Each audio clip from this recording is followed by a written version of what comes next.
شعر بعدی پس چرا عاشق نباشم از جهانبخش پازوکی. من که میدانم شبی عمرم به پایان میرسد، نوبت خاموشی من سهل و آسان میرسد. من که میدانم که تا سرگرم بزم هستیم، مرگ ویرانگر چه بیرحم و شتابان میرسد. پس چرا عاشق نباشم، پس چرا عاشق نباشم. من که میدانم به دنیا اعتباری نیست، بین مرگ و آدمی قول و قراری نیست. من میدانم اجل ناخوانده و بیدادگر سرزده می آید و راه فراری نیست.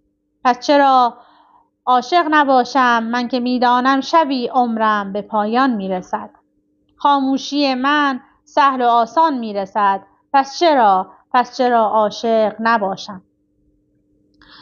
من تو را آسان نیاوردم به دست هم مال آقای جهانبخش پازوکی هستش. ای از عشق پاک من همیشه مست، من تو را آسان نیاوردم به دست. بارها این کودک احساس من زیر بارانهای اشک من نشست، من تو را آسان نیاوردم به دست. در دل آتش نشستن کار آسانی نبود، راه را بر اشک بستن کار آسانی نبود. با غروری هم قد و بالای بام آسمان، بارها در خود شکستن کار آسانی نبود.